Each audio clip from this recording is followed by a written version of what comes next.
Guys, I have some real beef with polyglots. I mean, how dare you? How dare you become fluent in 20 languages before you turn 20? Here I am struggling to learn one single language, Japanese, which is supposedly easy for me as a Chinese speaking person. This video is going to be a little reflection on my part about what keeps me going as an average language learner whose only superpower is this itch to learn new languages that I cannot seem to get rid of. If you're going through a rough patch with your language learning, I hope some part of this video is going to resonate with you and cheer you on somewhat. If you're new here, hi, my name is Yuki. I'm a lawyer and YouTuber based in Hong Kong. I'm also a language learning junkie, and my latest obsession is learning Japanese. And truth be told, I am very average at it. I started learning Japanese around this time last year. Despite my quite ambitious projects, you might have seen this video where I went to Japan with less than 2 months worth of Japanese under my belt, or this other one where I tried to learn Japanese using audio input every single day for 8 weeks. Well, I really have nothing spectacular to show for the amount of efforts that I've put into learning this language. I can't say that I've become fluent in Japanese 100% self-taught in half a year while holding a handstand. Like, nothing spectacular like that. But hey, I'm still at it. I'm still excited about it. I'm still working on it every day, and I feel like I am improving little by little. And here are a few things that I found that have really helped me to work consistently on this language and not give up yet. So, here they are. Number 1 is to stop comparing yourself to others. Full stop. Stop watching that polyglot content that you cannot stand. Stop watching my videos even if they make you feel bad about yourself. It is rarely helpful to compare your level 1 with someone else's level 264. For me at least, I find that it's a bit deflating to watch someone who's already made it and earned the right to boast about it. I mean, instantly, I feel like my effort, my small but consistent effort, is just meaningless because at this rate, I'll never get to where they are. Well, don't do that to yourself. To work on anything consistently over a long period, you have to be a bit deluded. Well, I've learned this new sentence structure today that I didn't know yesterday. Wow, so smart. I'm such a smart girl. Atama mo ii shi, ataraki mono. What? I've actually completed this textbook chapter that I said I would. Bravo. Mama is so proud of you. 素敵な. Saiko. 絶対ペラペラになる. Give yourself a pat on the back for the smallest wins. You'll have more confidence, your mood will improve, and you'll feel much more motivated to keep showing up every day. Number 2, don't overcomplicate. Find a program that you like, or kind of like, and stick to it. I'm a big fan of structured programs where someone a lot more qualified and with a lot more experience has already done the thinking and put together a structure that makes sense and works, and all I have to do is just to show up and learn. It makes it that much easier to be consistent and see progress as a result. I started off with the course Pimsleur. You've heard me talking about it many times.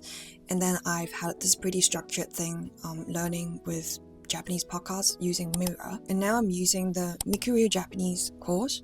I do plan to do a full review about it, so stay tuned for that. I find that it's the one thing that gives structure to my learning and keeps me moving forward every single day, despite all the crazy stuff happening in my life. I mean, I can't do a 5-hour routine every day with a really aesthetic desk setup and lo-fi music playing in the background, but I can do a 30 to 40 minute program, half asleep, still in my pajamas, getting ready for work. It's as easy as clicking open an app on my phone and then hitting play, and then I'm in. These are my ABCDs, my criteria for choosing a program. A is for audio heavy. I found that an audio-based program is much more flexible than a video-based program or like a web-based, platform-based program, because I can literally do it anytime. During commuting, while doing chores, while working out, whenever my hands or my eyes are busy. B is for built-in practice. So I prefer programs that have like an interactive element, for example, some sort of Q&A, so that I can immediately practice what I am learning. C is for care. So find a program that teaches you what you actually care about. For example, I'm working on this Mikuryo Japanese course, and it only teaches me sentences that I can imagine myself using in real life. For example, recently I've learned the sentence 時間もないしお金もない, which means I don't have time, and on top of that, I don't have money. So Miku Sensei taught this sentence while teaching the blah blah shi sentence structure.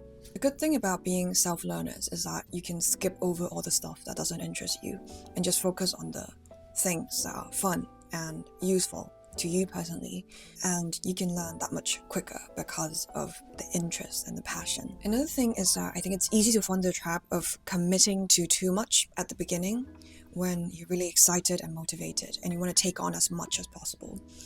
But real progress is actually made by moderate effort that you can sustain over a long term. So the thing I found helpful is just to find a program and stick to it. The results will come if you would just give yourself a chance to be consistent with the program for it to work. Number 3 is tracking my progress religiously. I think the thing that makes it so hard to stay consistent with your personal project over the long term is that it is so intangible. You know, the day-to-day grind and the amount of sacrifice that you've made on a day-to-day basis just to carve out that half an hour before bed to work on your language. It just disappears into the ether and leaves no trace. Enter my secret weapon. So if you've been around, you would have heard me talk about my analog notebook, and I will not stop talking about it.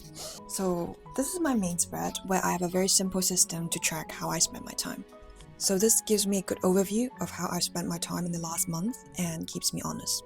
Down the page is day of the month, and across the page is time in the day. Each box, I don't know if you can see this, like a dotted page. Each box surrounded by the 4 dots represents a 30-minute period. And the activities are represented by these colored lines. Blue is my Japanese time. I might add like a tiny scribble above the line to indicate what learning activity I did. Like here I said Miku, meaning the Mikuryo Japanese course that I've been doing. If you say you want to learn Japanese, but there's very little blue on the page, what is going on here? What else has the time gone to? And is that how you'd like to spend your time? With this very simple spread, you can relive your week or your month and glean some sort of insight.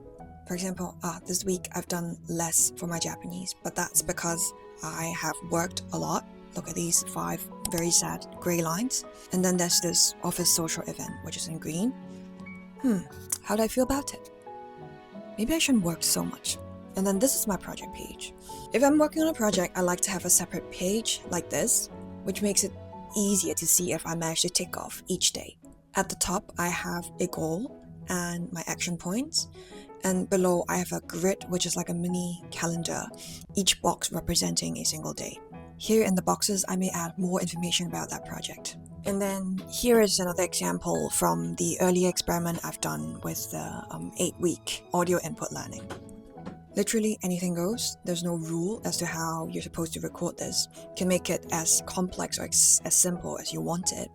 My recommendation is not to overcomplicate things again, because the more complicated your system is, your recording system is, the more work you create for yourself further down the line. You can tweak what you record and how you record it as your project develops. You can see here I sort of have this 3-dot recording system going on. The left dot is for Mikuryo Japanese, the middle dot is free listening, and the right dot is Anki Deck. So you can see across the past few weeks I've been quite consistent with Mikuryo Japanese, but the free listening and the Anki Deck component of my learning aren't going that well.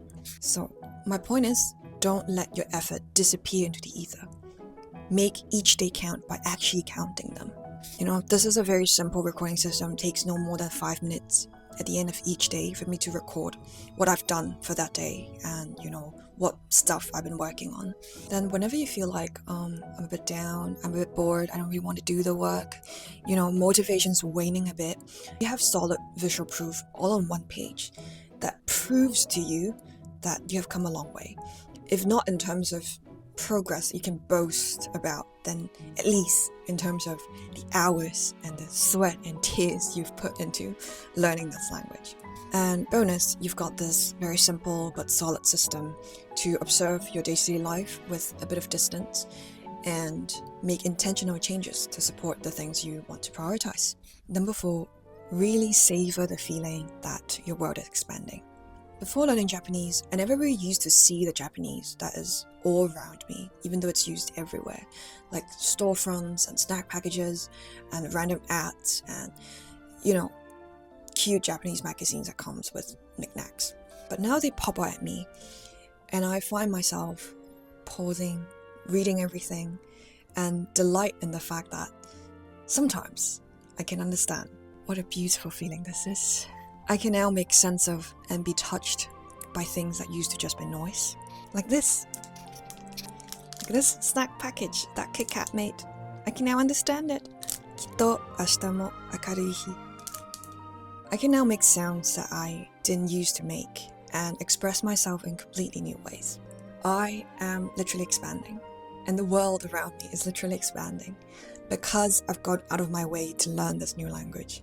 It's not easy, and it's really quite slow, but it's magic. Savor that feeling whenever it comes. Protect it at all costs. After all, I think that's why we learn languages.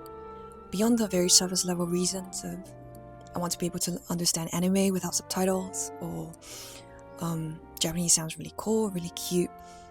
I think with each new word and each new sound that we so painstakingly learn and relearn, what we're really saying is, please, I'd like to understand, and I'd love to be understood. So I think I'm here for the long run. 皆さん、諦めないでね。一緒に頑張ろう。If you haven't already, you might want to check out this video where I share my experience trying to learn Japanese using daily audio input for 8 weeks. Let me know down below if you like this more casual form of sharing, and also what other kinds of video you'd like to see. If you're a fellow learner, please say hi and leave a wave emoji. As always, thank you so much for your support, and I'll see you in the next video. またね